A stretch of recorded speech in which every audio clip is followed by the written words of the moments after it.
ঠাকুর শ্রীমৎ নীলকান্ত গোস্বামী সুন্দরের লেখা ব্রহ্মচর্য ও সত্য সংহিতা বইয়ের থেকে পাঠ করছি।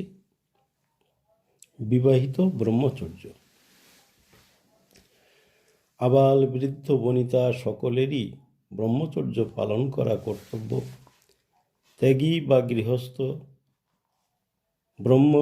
বিবাহিত বা অবিবাহিত, ব্রহ্মচর্য সাধনা প্রয়োজন।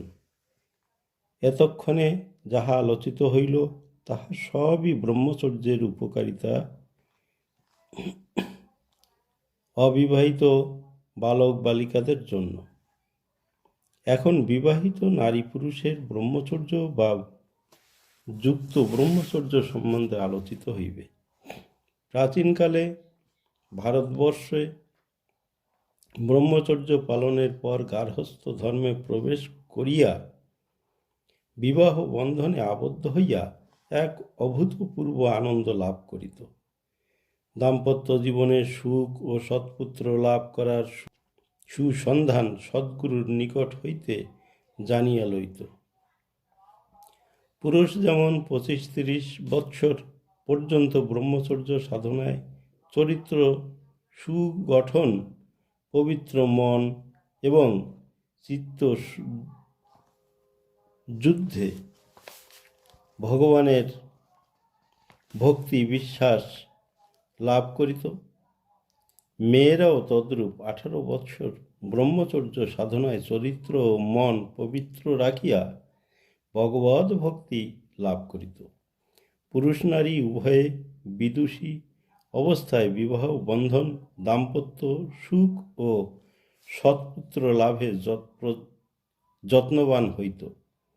সংযমের মাধ্যমে বীর্য রক্ষা পূর্বক সৎ চিন্তা দ্বারা সৎ পুত্র লাভের আশায়।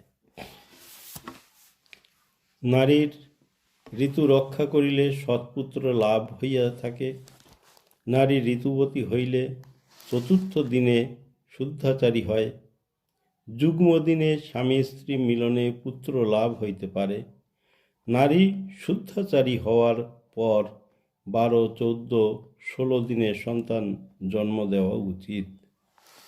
তাহলে সৎ, জ্ঞানী, মেধাবী বা শৌর্য বীর্যশালী সন্তান লাভ হইয়া থাকে। এর পূর্বে সন্তান জন্মে ব্রতী হইলে আসুরিক, অসভ্য বা কুসন্তানের জন্ম হইয়া থাকে। সনাতন ধর্মের বিধানে পুত্রের আকাঙ্ক্ষায় স্ত্রীর ঋতু রক্ষা করিতে হয়। নারীগণ মাসে একবার ঋতুবতী হইয়া থাকে। পুরুষের একবারই ঋতু রক্ষা করার নিয়ম। নারী অন্তঃসত্ত্বা হইলে আর নারী পুরুষের সঙ্গম বা মৈথুনের প্রয়োজন হয় না। সন্তান প্রসবের পরে যতদিন নারী পুনরায় ঋতুবতী না হয় ততদিন ব্রহ্মচর্য পালন করা বিধেয়। ইহার ব্যতিক্রম হইলে ব্রহ্মচর্যের অপলাভ হইয়া থাকে। শাস্ত্রে বলে যৎ বীর্য তৎপরাক্রম। কারণ যে রূপ বীর্যে যে জন্মগ্রহণ করে তাহার পরাক্রম সেই রূপ হইয়া থাকে। খাদ্য হইতে রস, রক্ত, মেদ, মাংস, অস্থি, মজ্জা, শুক্র তৈরি হয়। প্রথমতে ওই শুক্র তরল থাকে, কিন্তু কিছুদিন শুক্র রক্ষা করিলে গাঢ় হয়। অধিকতর সংযমে গাঢ় ধাতুই বলবীর্য হইয়া যায়। ওই বলবীর্যই পরে ওজ হইয়া যায়।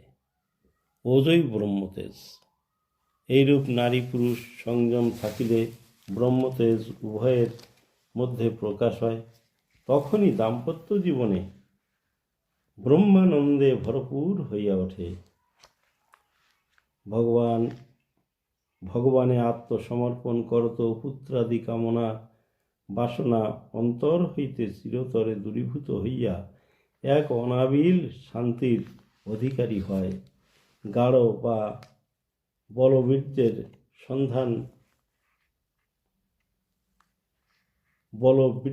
সন্তান হইলে মেধাবী, তেজস্বী, সৎ, স্বচ্ছ পবিত্র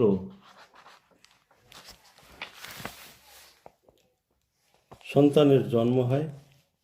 এইরূপ সন্তান পিতামাতাকে শান্তি বা বংশের গৌরব প্রদান করিয়া থাকে।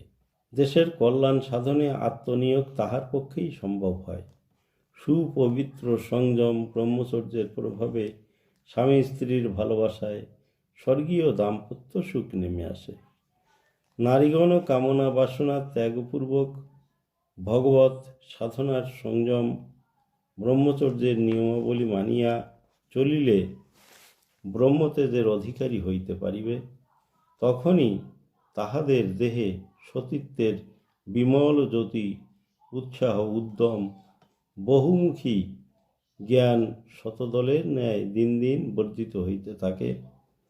এইরূপ নারীর সংস্পর্শে থাকিলে স্বামীর আয়ু, যশ, মান ক্রমে ক্রমে বর্ধিত হয়।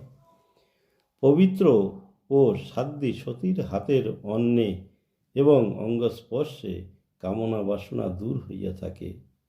এইরূপ ভক্তিমতী নারীর পবিত্রতায় চিত্ত বৃত্তি নিবৃত্তি হইয়া বিশুদ্ধ ইষ্টভক্তি লাভ হইয়া থাকে। অন্যথায় স্বামী স্ত্রীর দাম্পত্য জীবনে এক দুর্বিষহ নরক যন্ত্রণা ভোগ করিতে হয়। পুত্রাদি জনম দিয়াও পিতামাতা সুখী হইতে পারে না, পুত্রও সুখী হইতে পারে না। কারণ পূর্বেই বলিয়াছি, পিতামাতা যে স্বভাবে পুত্রাদি জন্ম দিয়া থাকে, ফলও তদ্রূপ হইয়া থাকে। মনে রাখিও,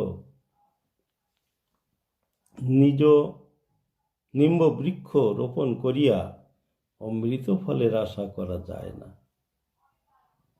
জয় সত্যহরি।